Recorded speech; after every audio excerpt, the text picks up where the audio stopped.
In the history of bizarre animal tales, one stands out as particularly fascinating: the story of Pablo Escobar's hippos, alternatively referred to as the cocaine hippos. The notorious Colombian drug lord is remembered for many things: his criminal empire, luxurious lifestyle, and brutal reign. However, his penchant for exotic animals, especially his hippos, adds an unexpected layer to his notorious legacy. How did these unique creatures end up in his possession? How did they escape from his estate? And just how did one drug lord and four hippos bring the various ecosystems of tropical Colombia to its knees in 30 years? To understand the enigmatic presence of hippos in the heart of Colombia, we must delve into Pablo Escobar's fascination with exotic animals. The drug lord, who amassed incredible wealth during his criminal career, maintained a private zoo at Hacienda Nápoles, his opulent estate located about 125 miles from Bogota along the Magdalena River. The zoo featured a range of exotic creatures, yet it was the decision to illegally import four hippos from Africa, one male and three females, in the 1980s that would prove to have devastating consequences. Hacienda Nápoles was a testament to Escobar's extravagant lifestyle. The sprawling estate also featured a private airstrip, several artificial lakes for water sports, and a professionally built bull ring. However, his private menagerie was the ultimate proof of his status, due to the sheer wealth required to house and maintain so many exotic creatures. It's estimated he had amassed $30 billion by the time of his death. Adjusted for inflation, that's about $70 billion today. In addition to the hippos, Hacienda Nápoles was home to elephants, camels, giraffes, ostriches, antelopes, zebras, rhinos, and more. Around 200 animals total. Most of them, like the hippos, had been smuggled into the country to fulfill Escobar's extravagant tastes. Some of them were even smuggled into the country aboard his drug planes. After Escobar died in a police shootout in 1993, his vast empire crumbled, and ownership of the hacienda fell to the Colombian government. The cost of maintenance for the zoo and the animals was too expensive for the government, so it was decided that most of the animals would be relocated to various South American zoos. However, the hippos weren't so easily managed. They were deemed too large, aggressive, and generally difficult to seize or relocate, and as such were left to roam the untended estate. These massive creatures, now without the confines of their captive enclosure, proved to be quite resourceful. They broke through the walls surrounding the compound and ventured into the nearby Magdalena River for food. Initially, it was rather slow population growth, but by 2007, the population of these escapees had risen to 16 and continued to increase rapidly. By 2021, hippos had been spotted as far as 100 miles away from the estate. Fast forward to today, and the latest study estimates that there are 181 to 215 of them residing in Colombia. A research team counted the animals in person, by drone, and using other tracking methods. A study in the journal Nature forecasts that the invasive hippo population could swell to almost 1,500 individuals by 2040. At that point, their environmental impacts would be irreversible and their numbers impossible to control. But what makes hippos such great breeders? Firstly, hippos are known for their prolific breeding abilities, with females giving birth every 2 years on average. Secondly, Colombian hippos, presumably due to the favorable conditions in which they live, reach sexual maturity faster than African hippos. With no natural predators in Colombia, they found themselves in an environment conducive to unhindered reproduction.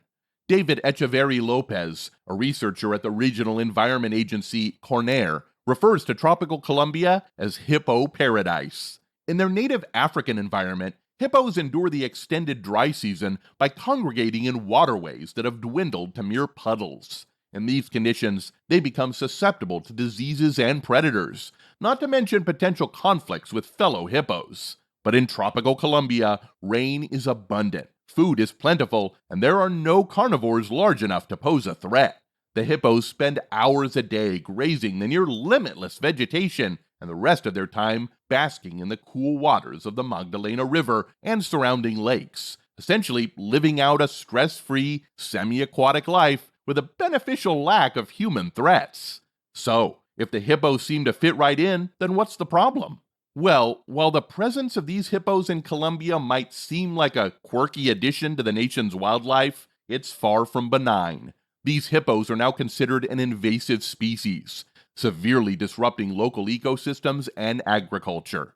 The El Magdalena River, where much of the population has taken residence, has been significantly affected. Hippos are voracious eaters, consuming massive quantities of aquatic plants and crops, which poses a direct threat to local farmers' livelihoods. The hippos can also wreak havoc on biodiversity. By excreting waste into lakes and rivers, they can change the composition of the surrounding water, which can severely impact the habitat of manatees and capybaras, as well as other animals. A study in 2020 of hippo-inhabited lakes found that nutrients like cyanobacteria in the animal's feces were fueling huge blooms of bacteria and algae. These in turn reduced the oxygen content of the water, making it toxic to fish. Dealing with the invasive population of hippos has presented the Colombian government and wildlife agencies with a complex challenge. One of the proposed solutions has been culling, but this approach is met with ethical concerns. Killing an animal that has become an unusual symbol of Colombia's history is a delicate matter, and the general public has mixed feelings about it. The hippos even achieved the status of being recognized as people with legal rights in the U.S. Seriously, following a federal court order after a lawsuit against the Colombian government. In the suit, attorneys for the Animal Legal Defense Fund asked the U.S. District Court in Cincinnati to give interested persons status to the hippos so that two wildlife experts in sterilization from Ohio could be deposed in the case. More precisely, this ruling stems from Colombia's recognition of animals as sentient beings with certain rights. Since Colombia allows the hippos lawsuit, U.S. law designates the hippos as interested persons. Camilo Burbano Cifuentes, a criminal law professor at the Universidad Externado de Colombia, stated, "The ruling has no impact in Colombia because they only have an impact within their own territories. It will be the Colombian authorities who decide what to do with the hippos and not the American ones." As such, the Colombian government's response has been a mix of strategies, including sterilization, capturing, and relocating the hippos, along with ongoing research to better understand their behavior, ecological impact, and how to minimize their disruption. It's important to note that the local residents have a unique perspective on these hippos. Many view them as a bizarre yet charming part of their environment. Tourists from around the world have been drawn to this unexpected population of Escobar's hippos, generating a novel form of ecotourism. Gift shops in nearby Puerto Triunfo sell hippo keychains and t-shirts. At the amusement park that was eventually built on the site of Hacienda Nápoles, visitors can tour the lake where several dozen hippos now live. At this point, the hippos have become a vital part of the local economy. Once an eccentric addition to a kingpin's private zoo, the hippos have become an unexpected challenge for Colombia. They symbolize the complexities of the country's history and the unpredictable consequences of introducing non-native species into a new environment. Another strategy proposed to manage Colombia's hippo population involves relocating them to zoos and animal sanctuaries abroad. This approach is not without its challenges. Hippos, known for their size and aggression, are notoriously difficult to capture and transport. The sheer logistical hurdles of relocating these massive creatures across international borders and in such numbers are significant. Not to mention, there are only so many zoos that can afford to care for such complex mammals and are also willing to take on the challenge. Sterilization, or fertility control, is another method proposed for managing Colombia's hippo population. This strategy involves using a drug known as porcine zona pellucida to reduce the fertility of female hippos. This same drug is used in zoos to regulate hippo birth rates. While sterilization does not provide an immediate reduction in numbers, it is a method for gradually lowering the population over time, thus diminishing their impact on local ecosystems and human activities. However, this option is time-consuming, dangerous, and expensive. Several missions to sterilize both male and female hippos throughout the years were generally unsuccessful, with various teams of researchers and biologists only able to successfully sterilize a handful of animals at a rough pace of one per year. Catching and corralling the animals is a challenge in itself when you consider that the males have what is termed spatially dynamic testes, meaning their genitalia is retractable and can hide in an opening called the inguinal canal and essentially be unreachable. It makes sense why sterilization presents such a challenge. The Colombian government is faced with the intricate and formidable task of weighing these options while considering both the welfare of the hippos and the potential consequences for the environment. Recently, a decision was made by the Colombian government to translocate 70 hippos, 60 to India and 10 to Mexico, a mix of both males and females.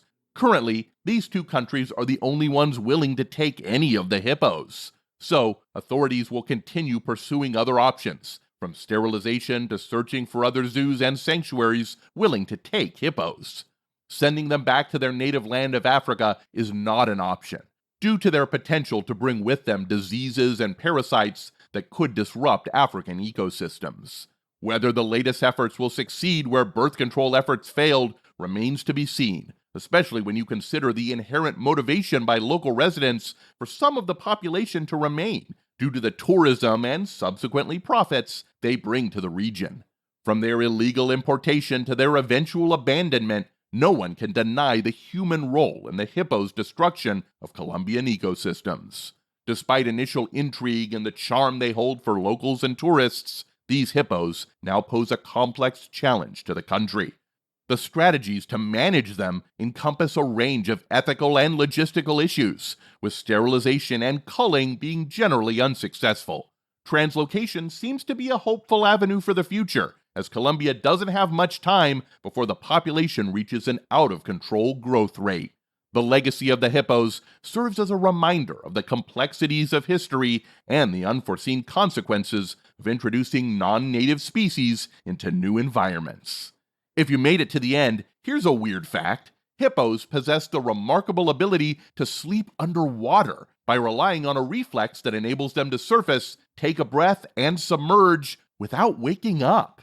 Despite these aquatic adaptations, it's worth noting that hippos can't swim. Thank you so much for watching. Don't forget to like and subscribe.